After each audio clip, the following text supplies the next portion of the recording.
तो चलो सीखते हैं व्हाट इज फॉरेक्स। फॉरेक्स क्या है? देखो, foreign plus exchange is equal to forex.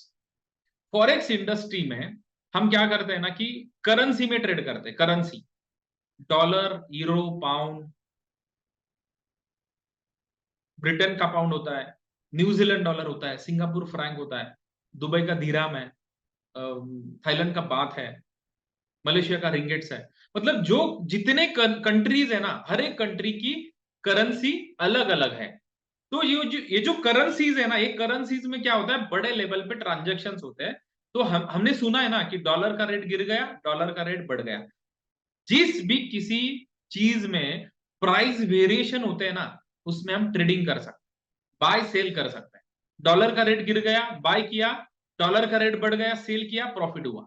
तो बाय सेल ये जो कॉन्सेप्ट है ना, ये कॉन्सेप्ट जिस भी किसी चीज हो, कोई भी हो, करेंसी हो, कमोडिटी हो, जो भी है, जिसकी प्राइस वेरिएशन होती है, उसमें हम ट्रेडिंग कर सकते हैं। तो ये जो फॉरेक्स इंडस्ट्री है, फॉरेक्स में क्या है, ये फॉरेक्स कभी से स्टार्ट हुआ? बहुत सारे लोग मुझे क्वेश्चन पूछते हैं, सर ये फॉरेक्स मार्केट बंद हुआ तो, सर ये फॉरेक्स मार्केट कब तक चलेगा, सर ये हमने इन्वेस्टमेंट किया, हमने ट्रेडिंग चालू किया और ये मार्केट गिर गए तो दोस्तों मुझे ये बताना है आपको, ये बताना है कि ये फॉरेक्स मार्केट हमारे जन्म से पहले था और हमारे जन्म के बाद भी होगा।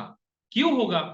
तो ये फॉरेक्स मार्केट बना क्यों, ये नीड क्या है, ये पहले हम जानते हैं, और फिर ये फॉरेक्स मार्केट कब क्लोज होगा वो आप मुझे बताओ। दोस्तों मैं बताना चाहता हूं आपको कि इंटरनेशनल डील्स कंप्लीट करने के लिए ये फॉरेक्स मार्केट ओपन हुआ था, इंटरनेशनल डील्स कंप्लीट करने के लिए।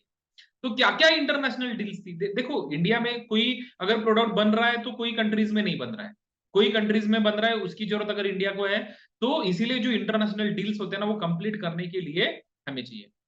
फॉर एग्जाम्पल, मैं अगर अमेरिका जाना चाहता हूं तो मुझे एयरपोर्ट पे एक्सचेंज करना होगा, क्योंकि वहां पे हमारे रुपए नहीं चलते, वहां पे डॉलर चलेगा। तो एक्सचेंज जो है ना, ये डॉलर बायसेल होता है। देखो दोस्तों, मैं बताना चाहता हूं आपको, समझो अगर इंडिया में समझो वॉर हो गया किसी कंट्री के साथ, और इंडिया को अभी फाइटर जेट चाहिए वॉर में हेल्प करने के लिए, तो एक फाइटर जेट जो है, जो इंडिया नहीं बनाती है, एक फाइटर जेट 10 करोड़ में आता है, और इंडिया को ऐसे 10 फाइटर जेट चाहिए, तो 100 करोड़ रुपया इंडिया देने के लिए रेडी है। बट किस कंट्री में बनता है? Type in a chat box, fighter jet बनानी है वाले कौन सी कंट्री है? चलो फटाफट टाइप करो। देखो, फाइटर जेट लेना है तो 100 करोड़ रुपए देना होगा। 100 करोड़ रुपए इंडियन रुपीज 500 की, जो मतलब जो भी हमारी करेंसी नोट है, वो नोट वो कंट्री को देके हम फाइटर जेट ले सकते हैं क्या?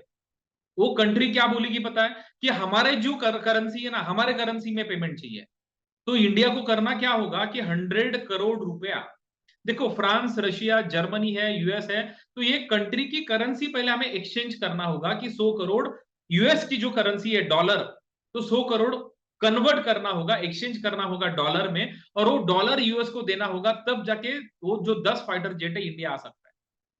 तो ये 100 करोड़ का एक्सचेंज कहां पे होगा? एयरपोर्ट पे? अरे एयरपोर्ट पे तो टूरिस्ट लोगों के लिए होगा। तो ये जो एक्सचेंज होता है ना, ये इसके लिए फॉरेक्स मार्केट बना है। दोस्तों मैं बताना चाहता हूं, और एक एग्जांपल दूंगा मैं आपको। एक सिप्ला कंपनी है, सिप्ला मतलब फार्मास्यूटिकल कंपनी है, सिप्ला अबाउट सन फार्मा, कोई भी कंपनी ले लो। एक मेडिसिन बनाने के लिए एक रॉ मटेरियल चाहिए, जो रॉ मटेरियल इंडिया में नहीं मिलता है। फॉर एग्जाम्पल समझो सिंगापुर में अगर वो मिल रहा है 25 करोड़ रुपया का, वो रॉ मटेरियल इंडिया में लाना है मेडिसिन बनाने के लिए, तो इंडियन रुपीज 25 करोड़ देके वो कंपनी देगी क्या? नहीं देगी, सिंगापुर फ्रैंक देना होगा। तो ये 25 करोड़ का इंडियन रुपीज का फ्रैंक जो एक्सचेंज करना होगा, कहां पे होगा? ये जो एक्सचेंज होता है, ये फॉरेक्स मार्केट में एक्सचेंज होता है ऑनलाइन पे। जैसे और एक एग्जांपल देता हूं, पुणे में आईटी हब है, आईटी बड़ी कंपनीज है, बट वो कंपनी का ओनर बैठा है यूएस में, बट एम्प्लॉयज है इंडिया में। क्यों है? क्योंकि लो सैलरी में एम्प्लॉयमेंट मिलता है।